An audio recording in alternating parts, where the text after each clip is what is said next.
नाशिकमध्ये सध्या आंदोलन सुरू आहे। भारतीय जनता पार्टी युवा मोर्चाच्या वतीनं काँग्रेस कमिटी समोर हे आंदोलन करण्यात येत आहे। काँग्रेसनं भाजपच्या विरोधात आंदोलन केल्यानंतर भाजपकडून आता प्रत्युत्तर दिलं जात आहे। राहुल गांधींनी काल दिल्लीत आंदोलन केलं, त्याला प्रत्युत्तर म्हणून महाराष्ट्रात ठिकठिकाणी आता भाजपनी त्याला प्रत्युत्तर देण्यासाठी हे आंदोलन सुरू केले आहे। सध्याची दृश्य आहेत नाशिकच्या आंदोलनाची।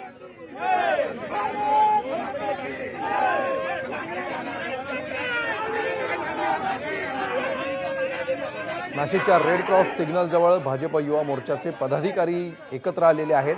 पोलिसांनी देखील मोठा बंदोबस्त या ठिकाणी तैनात केलेला आहे। इथून अवघ्या 200 मीटर अंतरावर काँग्रेसचं कार्यालय, त्यामुळे मुंबईप्रमाणेच नाशिकमध्ये देखील काँग्रेसच्या कार्यालयासमोर भाजपच्या कार्यकर्त्यांनी हे आंदोलन सुरू केलं आहे आणि काँग्रेस विरोधात आणि राहुल गांधींच्या विरोधात घोषणाबाजी करायला सुरुवात केली।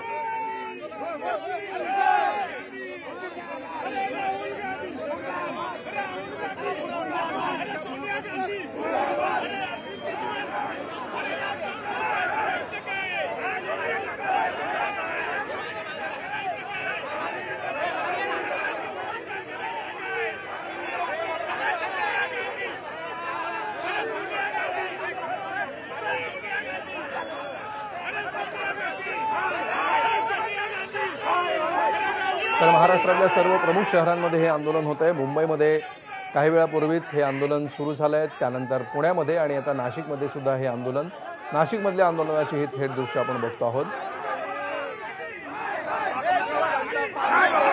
गेल्या 24 दिवसांपासून कॉकरोच जनता पार्टीचं दिल्लीमध्ये आंदोलन सुरू आहे। जंतर मंतरवर त्याला समर्थन देण्यासाठी काल काँग्रेसने आंदोलन केलं।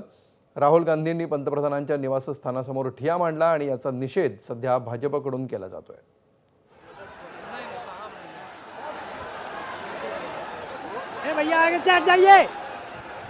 तर पाटण्यामध्ये, बिहारची राजधानी असणाऱ्या पाटण्यामध्ये भाजप आणि काँग्रेसच्या कार्यकर्त्यांमध्ये जोरदार दगडफेक झालेली आहे। दोन्ही पक्षांचे कार्यकर्ते आक्रमक होऊन एकमेकांच्या समोर आले आणि त्यानंतर या ठिकाणी गोंधळाची परिस्थिती निर्माण झालेली आहे।